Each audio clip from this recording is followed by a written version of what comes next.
Music by Jaswant Kumar.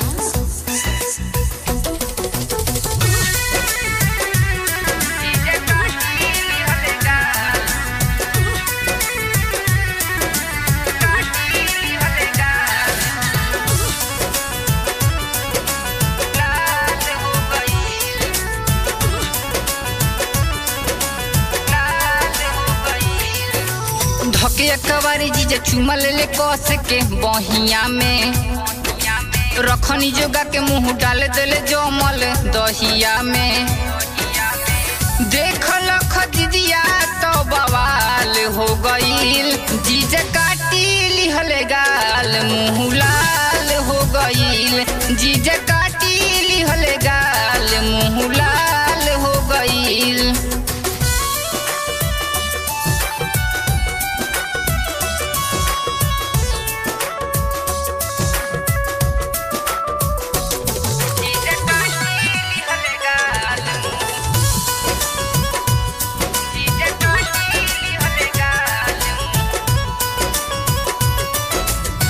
नाच दिहले लहंगा हमर कोई देले घाट हो दीदिया के भक में हमके धोई ले रात हो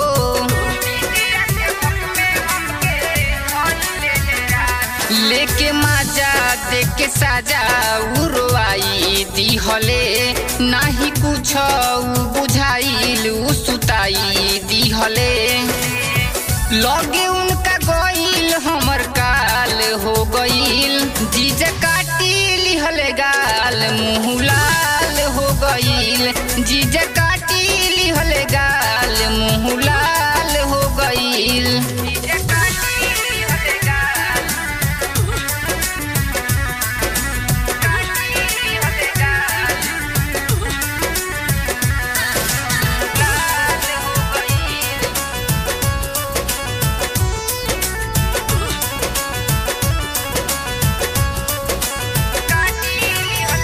कितना बताई जीजा पवन के बात हो छुप के से आके रू धोई ले हाथ हो